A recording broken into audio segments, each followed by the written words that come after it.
चमार कहने पे हमें गर्व होना चाहिए, क्योंकि कोई भी कार्य खराब नहीं होता है, कार्य सब ठीक होते हैं। लेकिन एक ये हमारी मानसिक गुलामी ही है, जिसको हम मानसिक गुलामी के तौर पर चलते हैं कि हम चमार हैं। मुझे तो बहुत गर्व है कि मैं चमार कुल में पैदा हुआ हूँ और मैं गुरु रविदास महाराज जी का सेवक हूँ।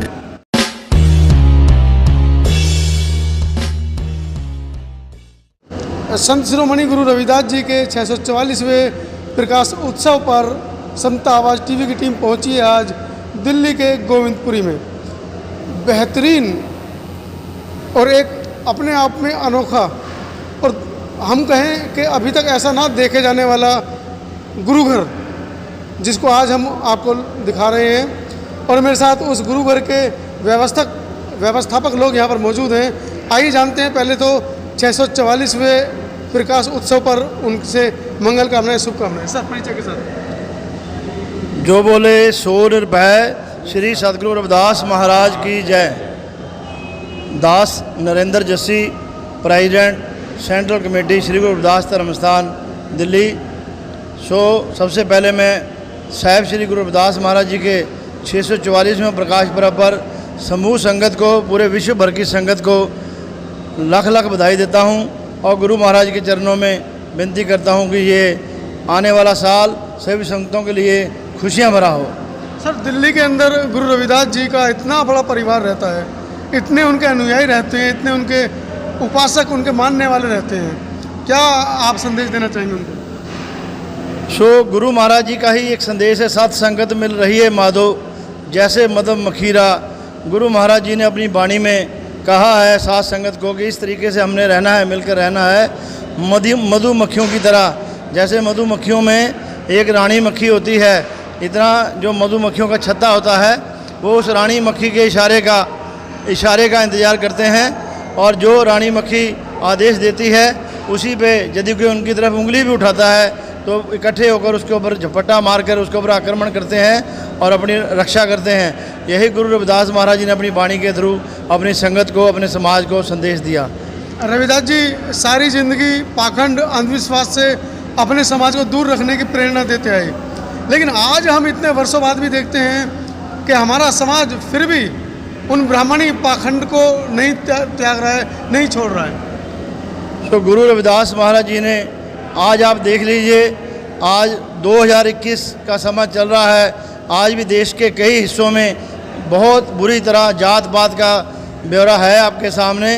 तो आज से 644 साल पहले क्या हाल होगा ये आप सब जानते हैं। उस समय में हमारे सतगुरु रविदास महाराज जी ने क्रांतिकारी वाणी से उनका विरोध किया, और जो कर्म कांड जो जिसमें सबको उलझाया हुआ है, गुरु महाराज जी ने उसमें से निकलने का संगतों को उपदेश दिया।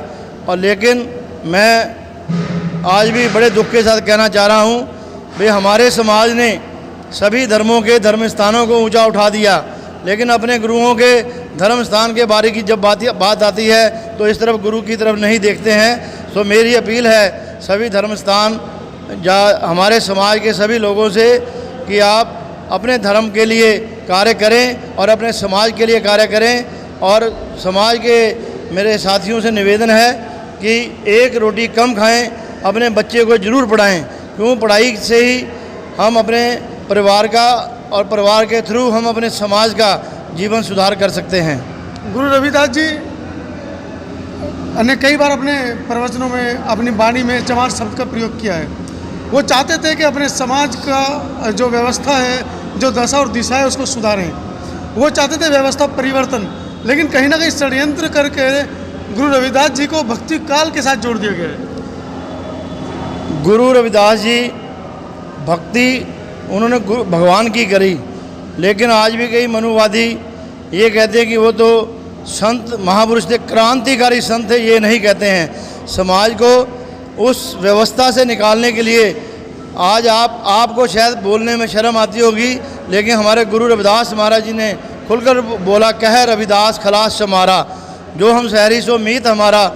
तो चमार कहने पे हमें गर्व होना चाहिए, क्योंकि कोई भी कार्य खराब नहीं होता है, कार्य सब ठीक होते हैं। लेकिन एक ये हमारी मानसिक गुलामी ही है, जिसको हम मानसिक गुलामी के तौर पर चलते हैं कि हम चमार हैं मुझे तो बहुत गर्व है कि मैं चमार कुल में पैदा हुआ हूँ और मैं गुरु रविदास महाराज जी का सेवक हूँ।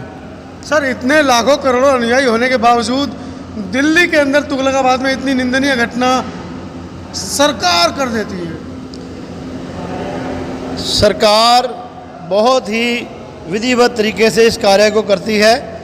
मैं आज सबको बताना चाहता हूँ, तुगलकाबाद मंदिर जो है 700 कनाल का मतलब है 80 एकड़ से ज़्यादा ज़मीन जो है, जो राजा ने उनको दी थी, गुरु रविदास जी के नाम पर दी थी और वो सारा रेवेन्यू रिकॉर्ड में दर्ज था। लेकिन सरकार के मंसूबे देखिए कितने गलत हैं। उस सरकारी रिकॉर्ड को नकार कर भी उस ज़मीन के ऊपर कब्जा किया और ये हमारे समाज की, जहाँ हमारे कुछ आगू हैं, इनकी आपसी कमियों के कारण ये हुआ है। सो मैं एक बार फिर सरकार से, सेंट्रल कमेटी दिल्ली के माध्यम से सरकार को कहना चाहता हूँ कि हमें जो गुरु रविदास महाराज जी की 700 कनाल ज़मीन है वो पूरी की पूरी ज़मीन दी जाए और ताकि हमारा समाज इस गुरु जी की चरण छू प्राप्त धरती पर एक विशाल मंदिर बना सके।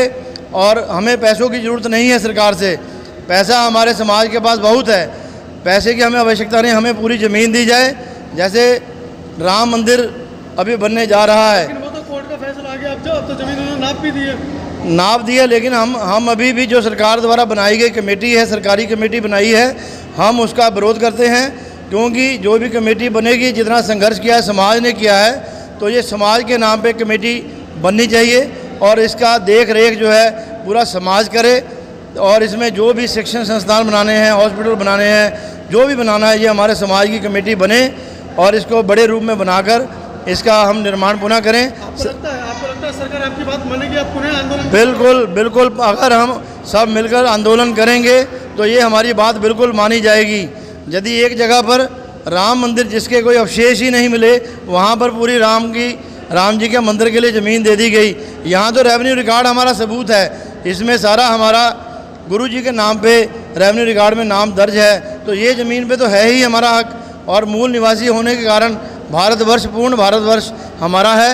और जहाँ पर सतगुरु रविदास महाराज जी की मैं बात करूँ, उनके अनुयायियों से मैं बात करूँगा कि गुरु महाराज को पूजें, गुरु महाराज को पढ़ें, क्योंकि गुरु महाराज के पूरे भारतवर्ष में 52 राजे और महारानियाँ शिष्य हुए हैं। यदि कोई ताकत थी गुरु महाराज, तभी उनके शिष्य हुए हैं। और ये कोई एक ज़मीन, जैसे कहते हैं ना पुराने टाइम में गुरु को दक्षिणा दी जाती है, यदि 52 राजे हैं तो मैं मानता हूँ कि 52 राजाओं ने भी उनको दक्षिणा के रूप में ज़मीन जायदाद दी होगी। तो हमें उसकी भी खोज करनी चाहिए। और एक मैं संदेश और देना चाहूँगा पूरे समाज को, पूरे वर्ल्ड को भी, आने वाली 2021 में जो जनगणना होने जा रही है उसमें अपना धर्म, आदि धर्म लिखवाएं, जो कि हमारा मूल धर्म है आदि धर्म, उसको लिखवाएं। और जो कि 1929 में आदि धर्म की स्थापना हुई थी, रजिस्टर्ड धर्म है, उसी को अपना धर्म लिखवाएं और अपनी जनगणना में अपनी संख्या का भागीदारी दिखाएं सरकार को, ताकि जो हमारे हक हकूक़ हैं वो हमें मिलें। बाबा साहब के बौद्ध धर्म से आपको परहेज है? नहीं, मुझे परहेज किसी से नहीं। बाबा साहब ने भी बौद्ध धर्म में किया है, अपना प्रवर्तन किया था। बाबा साहब को मानते हैं ना? मैं बिल्कुल बाबा साहब को भी मानता हूँ, बिल्कुल मानता हूँ मैं। वो तो बौद्ध धर्म हमको दे गए हैं। नहीं, वो बौद्ध धर्म दे गए हैं, लेकिन हम लोग इसी तरह आपस में बढ़ रहे हैं। हमें बढ़ना नहीं चाहिए, हम लोगों को आपस में मिलकर चलना चाहिए और समाज को संदेश देना चाहिए। सब्सक्राइब करें आपके अपने चैनल समता आवाज़ टीवी को, बेल आइकन दबाना ना भूलें सबसे पहले हमारी वीडियो देखने के लिए।